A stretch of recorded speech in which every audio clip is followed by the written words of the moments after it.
What is going on? It's Alex coming back at you with another video, and today we're going to be breaking down Jordan Reed's 2-round 2025 NFL mock draft. If you are new, feel free to like, comment, and subscribe. You know how to use YouTube. Below my face and my board is completely transparent. It is still being updated for the Combine, so get excited for that because we ended up streaming all of it. You guys can pretty much watch the entire Combine outside the offensive lineman, and you get to be able to hang out with me if you want to have some time to burn. But if you want to just burn a little bit of time, this is going to be a little bit of a better way to see the encapsulation of everything. And so we're going to be getting into this. Of course, my board is not predictive. It is just the players who I do love. I could end up making a predictive board that would be a little bit more logical, but these are the players who I really stamp my stamp of approval on. Let's get into this, though. Jordan Reed, we've been able to meet him. We talked with him, text him from time to time. A great dude. Shout out to him. And so we're getting right into this. This was dropped today. And 2 rounds, which is super exciting. And number 1 overall, the Giants trade up. And I'm super excited for this one. Being able to go after Cam Ward is like number 1 goal for the Giants. I think number 2 has to be, he's going to go in the top 2 picks. The arm talent is ridiculous. And so you have to just see which team is going to bite. If I'm Tennessee and I'm fielding calls from New York, I got to call Cleveland and see how much they would really want to move up to 1 and be like, hey, New York's going to go get your guy. Like, do you want to give a small trade offer and just do that so we can get Abdul Carter? There's a chance, but the Giants do the right thing for them. They end up selecting Cam Ward here. Shedeur Sanders goes at number 2 overall. In Lance Zierlein's most recent mock draft, he ended up mentioning this on Twitter. I have not seen it yet. And this is a live reaction, by the way.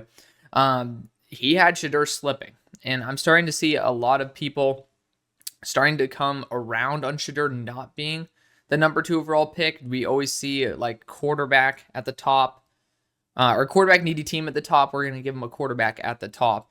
And I don't know if the Browns are going to be that stupid. No disrespect to Shedeur Sanders. I don't think anybody's putting him as the number 2 prospect in the class.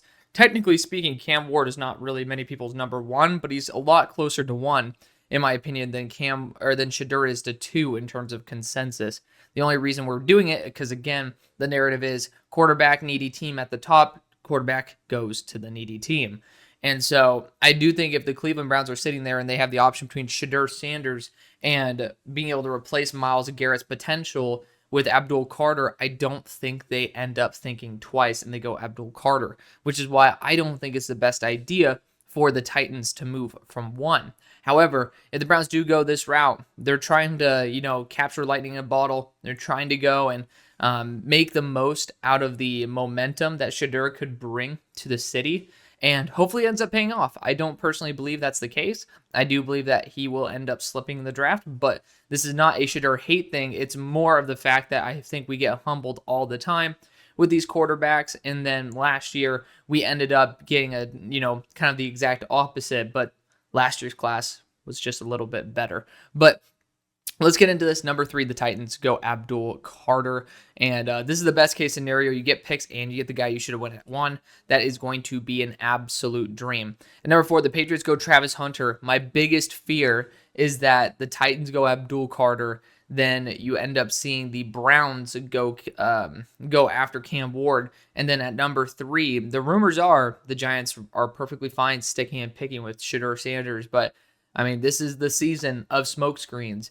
What happens if they don't? What happens if they take Travis Hunter? What do the Patriots do here? You might just say trade down with the quarterback needy team, but what if, legitimately, we've seen this before, quarterbacks we think go high do slip.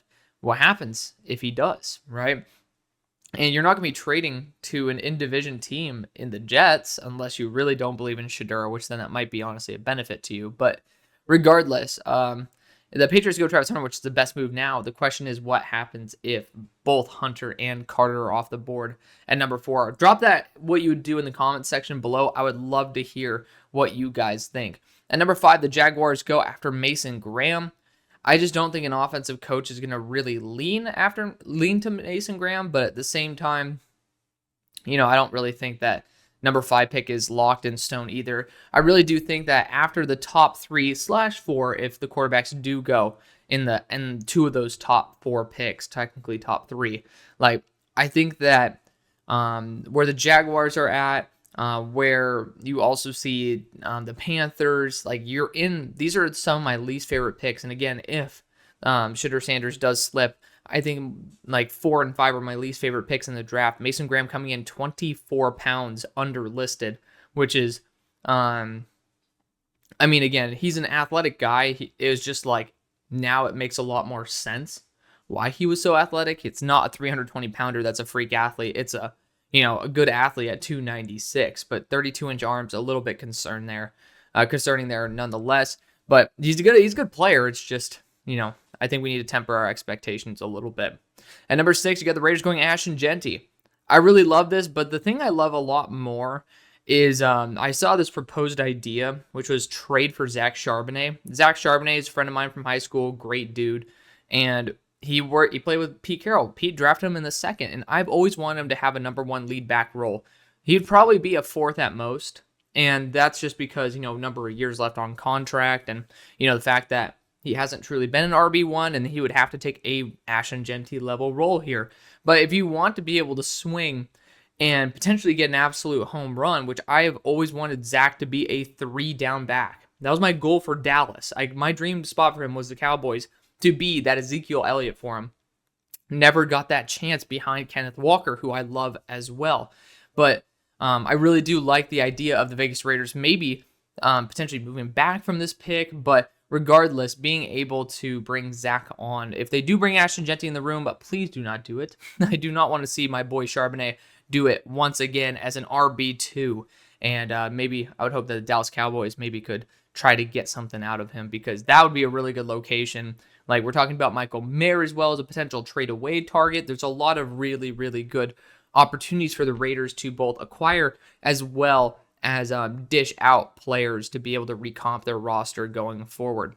So it's intriguing that this what sets Jeanty apart from his contact balance, as he finished with more yards after contact than any other back. So we're talking about right now Hampton having more or less rushing yards total than yards after contact. Shout out to Jeanty. Jeanty's a stud, man. I have Amari and Hampton above, but that's primarily because of the 8 fumbles in the past 2 years for Ashton Jeanty. That's pretty much it. Jets go Shamar Stewart at number 7. We're going to see if Aaron Glenn has that DC arrogance, and DC as in defensive coordinator, not District of Columbia, and tries to go after the super project here. I don't really think that's going to be the case. He could try to make him into his Aiden Hutchinson, but I don't know. We'll see. I ended up seeing a God is good tweet from DJ Reed. I don't know if that means they're bringing him back, but if they do, then edge rusher is potentially on the board, a true edge one, not necessarily fully solidified just yet on an every down basis. Panthers go Michael Williams at number 8. It's going to be very disappointing for a lot of people who really want to be able to, go after a player who has less questions. But Danielle Hunter, to me, is the comparison for him. You look at the size, you look at the production, and you look at just the overall athletic profile. And Michael is a really solid reflection of Danielle Hunter. I think Michael Williams is extremely underrated at this point because people got too much prospect fatigue. As someone who is a Michael hater, I did not have that. And so I am here to say that as he got healthier, he got better. He's someone who I actually personally have a lot of faith in. So I do think he would be a good fit on the Panthers, especially with Jalen Walker looking less and less like an edge rusher and more like a linebacker, even though that's kind of where I graded him anyway.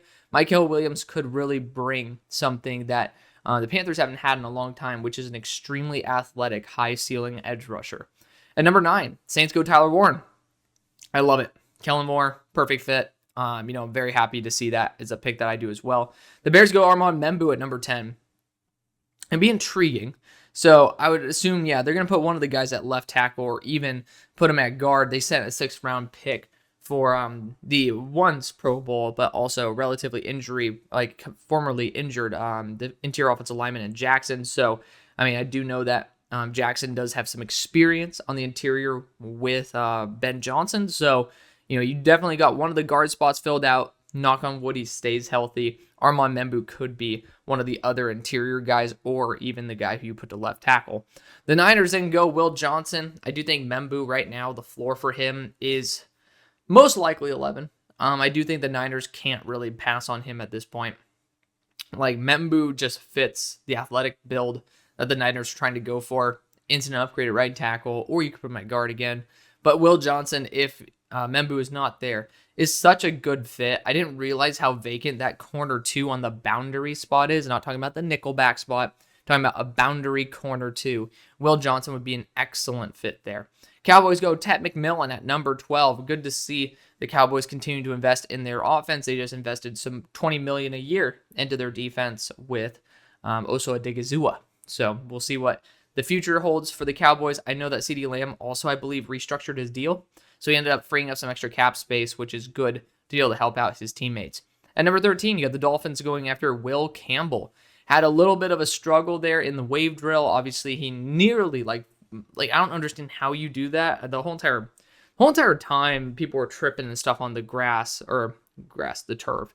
So I'm not going to blame it on Will Campbell, but he like damn near destroyed his knee. Went to a weird, awkward splits nearly while doing, I believe, the wave drill. Or he was doing at least some drill. I know the wave drill he didn't do necessarily too well on either. But I do think Will Campbell lost quite a bit of stock. And I'm not a big guy for, hey, watch the combine and then drop guys who don't look that great. Because, people talking shit about Harold Finn, and it's like, well, turn on the tape. The guy's good, right? Will Campbell's a very good player. But also on the tape, there are issues with spatial awareness, kind of over pursuing. And so sometimes people can be a strength can be a liability. An asset could be a liability if you kind of overcompensate with it. I think with Will Campbell, he has moments of being overly athletic to the point where it becomes a detriment to him. And I do worry about that. I do think the tackle versatility and, Terron Armstead, pretty much bye-bye. If I'm not mistaken, he already did. Yeah, he ended up saying he's retiring. So, you could then have a contingency plan in case Patrick Paul can't hold up for an entire season at left tackle. But I do like the idea of the Dolphins going after a guard that could also fill in that tackle if need be. I just have my doubts on Will Campbell. At number 14, the Colts go Colston Loveland. A lot of people really like him, apparently. And I like him. He's been consistently a top 40 guy for me this whole time. And that is really solid, especially in the offense that he was in. So Colston Loveland's a very good player. Not going to crap on him. The best thing for Anthony Richardson right now, outside of maybe looking to upgrade on the offensive line a little bit, because the interior does need a little bit of a boost, is to go after a reliable safety valve. And Colston Loveland absolutely could be that. At number 15, the Falcons go Jalen Walker. So it's intriguing that he's listed as an edge. I personally think of him more as a linebacker. You look at the build a little bit more like a linebacker. But Jalen Walker, nonetheless, is a very good player. People are just having a little bit of prospect fatigue because, he didn't end up working out at the combine. I think he ended up getting hurt as well. So he's having to delay his... He's not even going to be at the pro day. He's going to do a private workout like a week before the draft. But Jalen Walker, definitely somebody who I have a lot of love for. I do think he's getting a little bit underrated right now. But, using him as a pure edge, I do think might be misusing that 15th overall pick, which is pretty on brand for the Falcons. Cardinals go Kenneth Grant. KG at 16 could end up being like the sexy Dexy / you could say Jalen Carter's combined with Jordan Davis, because again, it's a big stretch. Jordan Davis, a little bit closer in terms of the athlete, not necessarily the pass rushing production that Kenneth Grant should have. But regardless, you get yourself some meat on the interior. Not going to complain about that too much. He's like more of a unicorn style player that is pretty much dumbed down to Dexter Lawrence in terms of the guys in the league that match both the athletic and size profile. Then we have the Bengals going Walter Nolan at 17. Really good player. A lot of teams apparently have some concern over his immaturity. I saw that from Lance Zierlein as well. Of course, Lance Zierlein is not like the end-all be-all, but he is somebody who knows the insides of the front offices better than you and me. So maybe that is something that's a smokescreen. Maybe it's not. But Walter Nolan going to the Bengals, a solid selection nonetheless. Seahawks go Tyler Booker at 18. I would want to go after, if I'm being honest, I'd rather go, Gray Zabel, or I'd rather want to go after Josh Simmons. Like both those guys, I think could play the guard role just as well as Tyler Booker. And then, One of them in Zabel does not have that tackle versatility, while Josh Simmons does, and he's played right tackle before. That's why I would end up going after Josh Simmons. But based on the fact I haven't seen him being moved up in mock drafts, I do worry that he did end up not having great medicals.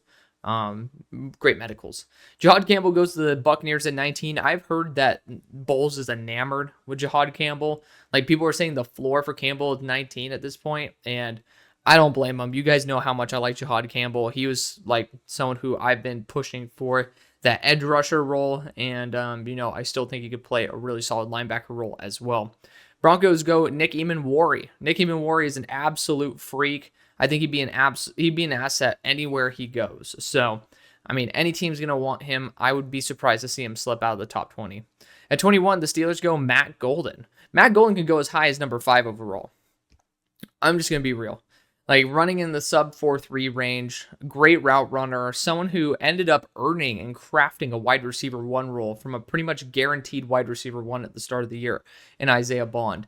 Isaiah Bond talks like all this game, same thing with Jaden Blue about breaking the 40, and Matt Golden is faster than both of them and didn't say shit. So, just saying, Matt Golden, one of my favorite receivers in the class, someone who I need to bump up just a little bit more. I think he still needs to polish up a little bit more, but in terms of route running and athleticism, he checked both of those boxes, and that's going to be a really good weapon for whoever picks him up. Chargers go Amarian Hampton, my favorite back in the class. I love Amarian to death. Again, no slight at Ashton Jeanty. 8 fumbles, 2 years, does have a little bit of a concern. I think it's 9 fumbles. I might be wrong. I think it might be 9. But regardless, too many fumbles for me to feel super duper comfortable with Jeanty right there. But Amarian Hampton's an absolute stud, and both of these guys are incredible. So no slight at either of them. They're both great backs, and I think the Chargers would be blessed to have Amarian Hampton. I'd personally, arguably preferred to have Amarian Hampton over Matt Golden for the Steelers. That's because I don't trust us to use Matt Golden properly. Then we have the Packers going Derek Harmon. They fired their defensive coordinator, or not defensive coordinator, excuse me. Jeff Hafley's great. Their defensive line coach there in Green Bay. I think that Derek Harmon can provide a lot of uptick, but I would just say I have a lot of guys that I believe in on the Packers defensive line, and it looks like they do too because they're firing their D-line coach. If they truly thought they got them like legit potential out of their defensive linemen, I don't think they would ended up firing him, which means that I would transition my view to the boundary corner position. Maybe even the wide receiver position as well. The Vikings go Jahdae Barron at 24. If it just depends if Byron Murphy returns, and I don't necessarily love the pick, but if Byron Murphy does end up coming back or does not come back, Jahdae Barron is an absolute like hand in glove fit.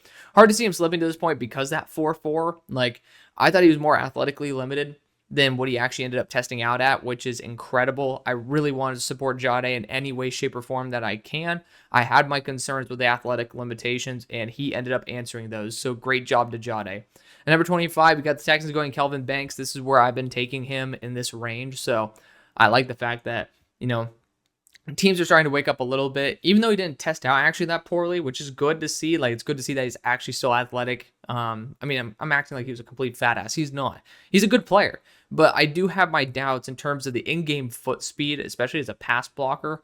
I do worry about him holding up as a tackle, but he ends up measuring 6'5", and he has good arm length. So it does look like he is going to be of that tackle build, which I fully support because he actually ended up grading out better as a tackle than as a guard for me. Then we have at number 26, the Rams going Emeka Egbuka. Really solid replacement for Cooper Kupp. We'll see how the Rams end up pivoting, but it's definitely a bright side for the Rams if they can end up getting a real quality high floor receiver like that. Ravens then get their third safety for the 3-safety set with Malachi Starks, and I love that to death because you get Kyle Hamilton to be able to move wherever he wants to go. Malachi Starks also a Swiss Army knife. Going BPA, the Raven way. Then you got the Lions going Davin Ezeraku. Ezeraku is going to be a late first pick, tested out very well in the agility, actually tested out better in explosiveness in that vert than I expected, but I still think he's a little bit more athletically capped than what is initially perceived. I don't think he would have had a very good 40, but good job on him for nitpicking the areas where he should have ended up testing well, and he ended up doing a great job at it. On top of that, this is not to slight Ezeraku. I'm just going to say he might be a little bit less athletic than what we expect, but regardless, he's still a high floor edge rusher, which is exactly what the Lions need. You just need something to hit. Then we have the Commanders going Mike Green. Mike Green is a player who I do think might continue to fall. He ended up acknowledging the fact that there have been 2 allegations against him for certain SA stuff. And so you can feel free to go check that out on your own time. Some people value it more than others. For me, I'm going to trust Mike in the fact that one was already proven to be, if I'm not mistaken, from his words, he ended up saying that there was an investigation and he was not found, like there was nothing charged on him. And then the second time it was just like an anonymous person putting in some type of report. So I'm going to trust that he is a better person than what initially it seemed like. And if that's the case, I really, really like the fact that Dan Quinn can end up getting a player like Mike Green. There's another player in this class that we might be talking about who's a combine monster who has a little bit more of a darker story that I ended up uncovering, which is, the next pick. Here we go. Max Hairston goes to the Buffalo Bills. So you guys can end up looking this up. I actually ended up fact checking it earlier today, and it's true. March 25th, 2021, a girl ended up putting a sexual assault claim and reported it to police at University of Kentucky. And it's on the University of Kentucky crime log. You can end up looking this up for yourself. This lady posted a bunch of videos about it. So, you can end up checking that out on your own. This was far before he was ever somebody. And the case does not say closed. It is still signaled, or like it's still labeled as open. So that's something that really does bother me. And from people who have went to the University of Kentucky, they've told me in confidence that this is legit, that they've heard this as well. So I'm very worried about that because I like the player. But the person, this is legit. This is not some like story that I'm hearing down the fucking grapevine, right? I don't know if that's the exact phrase. This is something where you could look up this report. You could see it. Like it's in the Kentucky crime log. So, and she ended up posting videos about it, breaking down her side of the report. It's sad, but sometimes people do shitty things. And it does worry me quite a bit. But for the Bills, praying to God that, maybe, like, again, for the girl's physical sake, as well as Maxwell Harrison's personal sake, that I'm praying to God it's wrong. I'm in no way saying it's true. I'm just saying you can look it up, and the story is there. Like, she's not making up that the story's not there. This is out there for you to be able to find, far easier than the Mike Green stuff.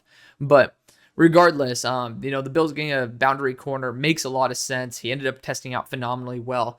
Praying that it is just people not being good people, and hopefully he was the better person in that equation. And unfortunately, doesn't seem like that, but I am far from the person to judge. I don't know all the facts. I just know what I have seen.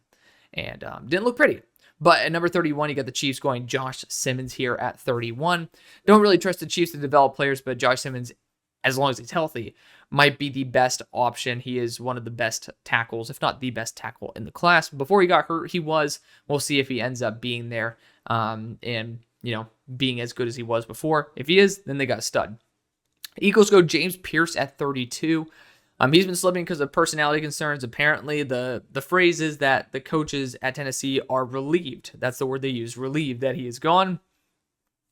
He's ridiculously talented. That's why he fell on my board a couple spots. Mental red flag is, after dealing with Antonio Brown for such a long time, I kind of understand that when you have a mental red flag, it's sometimes not very easy to keep that in check. And then you do have like AJ Brown lighting up on the sidelines from time to time. Like, there's going to be only so many players that do have these explosive personalities that you can have in a locker room before the locker room itself explodes. Hopefully that is not going to be the straw that breaks the camel's back there with an excellent player in James Pierce Jr. Then we have the Cleveland Browns going Trey Henderson here at 33. Nick Chubb saying he's out. And so you do need to go after a running back. If you guys end up going after your star back here in Henderson, I do believe there's going to be a lot of hope. I just don't know if Henderson would be worth that high of a pick for me. He did not test in the 4.3s. If he did, I would be saying a little bit more of a positive inclination towards that. Number 34, the Titans go Luther Burden. I think this is a very good move. honestly. Like, very, very good move. This is kind of a dream first and second round there, technically, for the Titans, which this is part of the deal they got from New York. They got that second round pick, which is incredible. Wow. I mean, they had another pick too, and they got Sable. Ooh, man. So Titans killed it in this draft. I mean, Burden, Carter, and Zabel, that is a kind of like the holy trinity, so to speak. And I'm not a huge Luther Burden guy, but I love him in this system. I love him under Callahan. So this is going to end up working out very, very well. Gray Zabel, I've heard from sources inside, or sources that have sources inside the Titans, one of which literally talks to the head coach. They love Gray Zabel. So they're hoping that he would get here. They don't believe he will, but this is a really, really good pickup. Like, Gray Zabel's incredible. Azareye'h Thomas goes at number 36, staying in the state of Florida.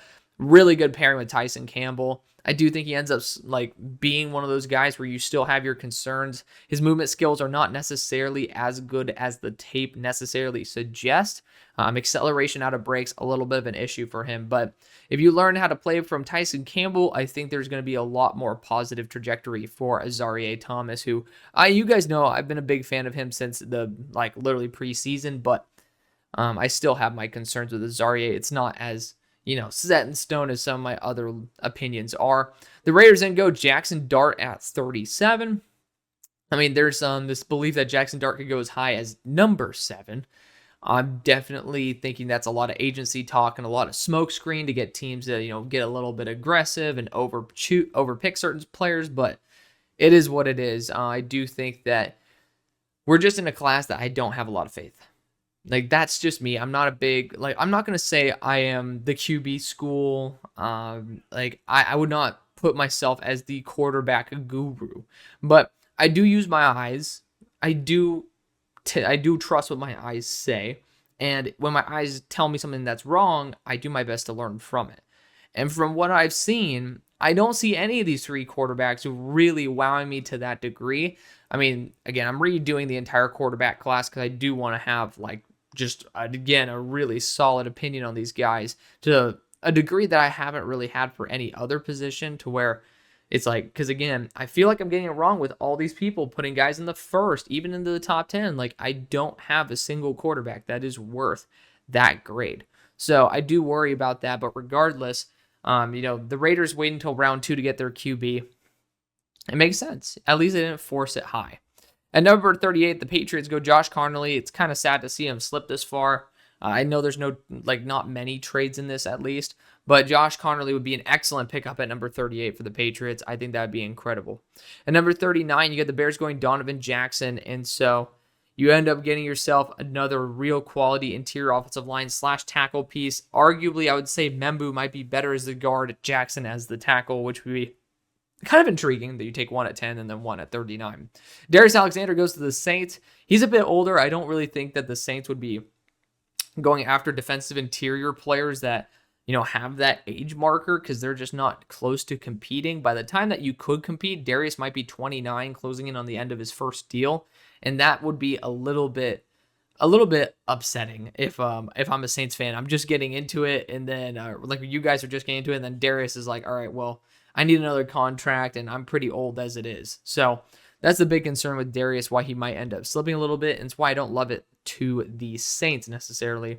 Bears then go Nick Scordon at 41. Incredible selection there, and obviously you end up getting a great player for Dennis Allen, who he's ending up, at that 260 range. He's going to be he's a very solid athlete, and people didn't like how he performed in open field drills. The guy dropped 25 pounds. It wasn't even 25, it was 28 pounds. I mean, the guy's trying to get back to where he was. I would say, when you drop that much weight, sometimes your body surprises you with how it moves. So I'll give Nick Scordon a little bit more of a break than not.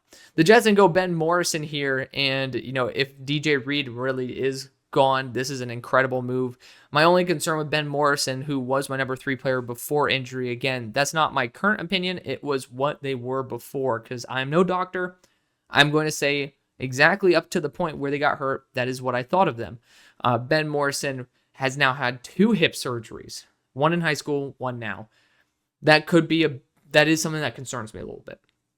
But again, I'm not a doctor, so I do think if the medicals check out, the Jets game at 42 is incredible. Niners go Landon Jackson at 43. Very explosive athlete. I mean, he's somebody that if he just stops overcomplicating the game, could end up being a really good asset. I have him as an edge 3 right now, not as number edge 3, but as somebody who will be like a little bit on the back end of that rotation and not maybe an every down starter, but I do think the Niners could end up making it work with a really unique project.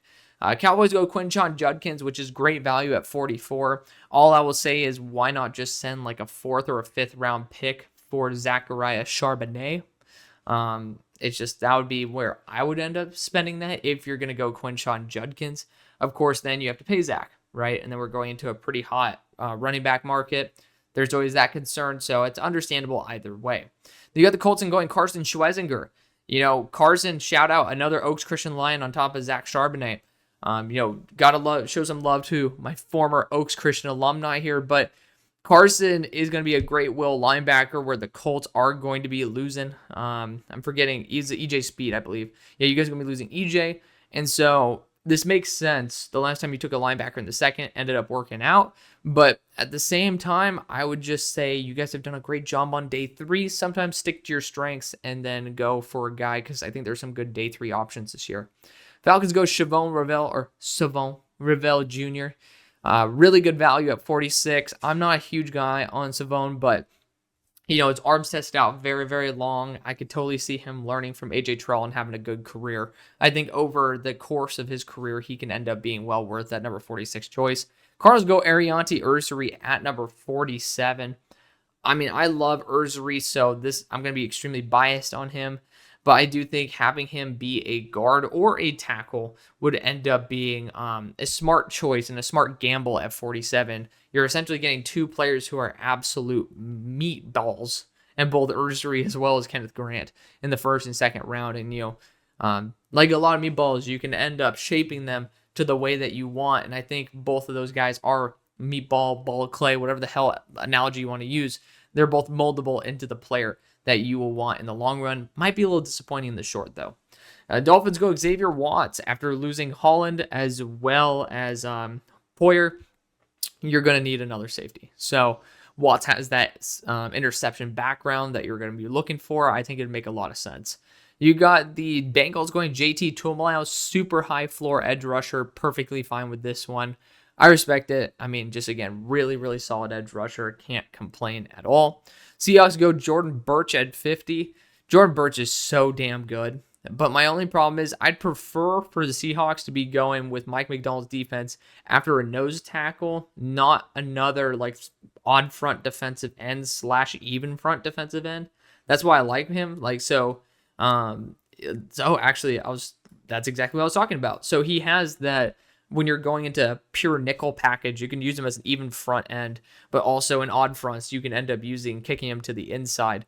My only problem with that is, I mean, I want to have a nose tackle more than a 3 tech at this point. I want to be able to have that, certified dude who's like being able to plug the middle right now. If you guys saw my Seahawks 7-round mock draft, there is kind of a lack at that nose tackle spot, which, Jordan Burch would not end up making that situation any easier. But regardless, player who I love to see the love for him. The Broncos going Elijah Arroyo here. Hopefully the health ends up checking out. He had some knee bug that ended up not allowing him to test, which would have been nice to see him at the combine because not many of the other tight ends were. We might have ended up seeing him boost his stock actually rather than drop it. Steelers get a high floor defensive interior in Alfred Collins. We do need to end up getting something for a long-term answer for Cam Hayward, but I'll just say Alfred Collins didn't wow me to the point where I would say over all of our other issues with the value that's here, I would end up taking him. But if we do end up taking him, it's like, okay, you know what? We continue fortifying our defense. It's a good pick. Very similar to how I felt last year. It's like, might not be my dream pick, but it's far from a bad one. Trey Harris, as long as the medicals check out, is a solid pick there for the Buccaneers. Is a fringe top 100 player on my board and has some pretty damn awesome reps. You got the Green Bay Packers going Jared Wilson here at 54. Freak athlete, super high level reps, but his losses are really, really bad. You're going to have to probably take a year to develop him, in my opinion. And number 55, you got the Chargers going Mason Taylor. I could totally see this happening. I feel like Harbaugh is the type of guy to bite on the nepotism apple, so to speak, and go after Mason Taylor. It's a high value position for what Harbaugh likes to run. He loves his tight ends. And so you're going to be getting yourself a real quality player. He's very smooth. He just don't watch the Texas A&M game. I thought it was pretty damn atrocious. But outside of that, he's a damn good one. Bills go TJ Sanders at 56. Explosive, gap penetrating defensive interior. Got his weight up to near 300 at 297, which is a big plus. Some of his games, he really does know how to take over. So he's going to end up being a real solid quality back of the second pick. Trey Amos goes to the Panthers at 57. I highly doubt he slips here. I honestly think he's going to go late first more than late second. I think there's a higher likelihood of that, but Amos ended up testing in the lower 4.4s, I believe a 4.43 official, and he tested out very well, and was showed out at the Senior Bowl. I think this dude's an absolute stud, and he's a first rounder to me. Jaden Higgins goes to the Texans. I mean, literally perfect replacement for, the role that you're losing, this target share of Stephon Diggs and Tank Dell. Then you have someone who's literally a perfect understudy of Nico Collins it's unfortunately a when at this point. When Nico goes down and gets hurt from time to time, Jaden Higgins has the perfect ability to step into that role. My only problem with it would be you then have Xavier Hutchinson as well, and it's like, you're starting to get a little bit too big in the receiving room. I would want to potentially opt for some more smaller speed, but of course there are 7 rounds in this draft as well. But Kyle Maynard goes to the Ravens. I know that there are some questions over his knee as well, but excellent value there for the Baltimore Ravens at 59. Lions go Jonas Savania at number 60. He tested out very well. I mean, we all knew he was a really good athlete. A former guard as well. I just would never trust him as a tackle, unfortunately. But regardless, no pun intended, I think that the Lions could always beef up the interior. You got Caleb Johnson going to the Commanders at 61. Did not test out well. Never thought he was a great athlete, but he's a fun player nonetheless. He's a good running back who's young, who was able to show that they can have a large workload. At number 62, the Bills go Andrew Makuba. Makuba is a solid defensive back who is pretty much another Swiss Army knife. So the Bills get themselves a very good, very reliable player, but someone who has not played in the cold yet, so it'd be intriguing to see that.